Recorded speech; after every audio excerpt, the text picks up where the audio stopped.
নমস্কার, আমি মোহাম্মদ আরিফুজ্জামান, পেশায় একজন স্কুল শিক্ষক। তার সঙ্গে সঙ্গে দৃষ্টিহীনদের যে বিভিন্ন সংগঠনগুলি রয়েছে, সেখানে আমি কম্পিউটার শিখিয়ে থাকি। ভিডিও ডেসক্রিপশনের ক্ষেত্রে আমরা কি করতে পারি না, দুটো বিষয় মাথায় রাখতে হবে যে আমাদের ইন্টারনেট কানেক্টিভিটি যতটা ভালো হবে, ভিডিও ডেসক্রিপশন তত ভালো পাবো। তার সঙ্গে সঙ্গে ভিডিওর লেন্থ যত বড় হবে তখন কিন্তু আমার ভিডিও ডেসক্রিপশন পেতে কিন্তু সময়টা লাগবে। সেক্ষেত্রে আমরা কি করে পাবো না, কোনো ভিডিওকে শেয়ার করলে কিন্তু জেমিনাই এই অপশনটা আসে না।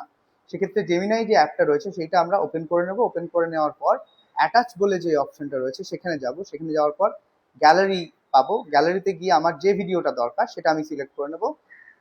কিছুক্ষণ সময় দিতে হবে, ভিডিওটা আপলোড হয়ে যাবে। আপলোড হওয়ার পর লেখার যে জায়গাটা বা প্রম্পট দেওয়ার যে জায়গাটা থাকবে সেখানে আমাকে লিখে দিতে হবে যে give me the whole description of the video, অথবা বাংলাতেও লিখতে পারি যে ভিডিওটা আমাকে বর্ণনা করে দেওয়া হোক বা ভিডিওটা আমাকে বর্ণনা করে দিন। যেহেতু ডেটাটা আমার সার্ভার থেকে ওদের সার্ভারে যাবে সেই জন্য সময়টা লাগবে।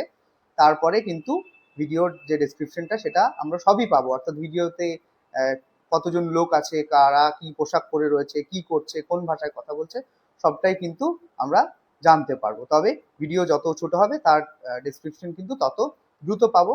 আর ইন্টারনেট কানেক্টিভিটি যত ভালো থাকবে সেটা কিন্তু আরো ভালো হবে। ধন্যবাদ।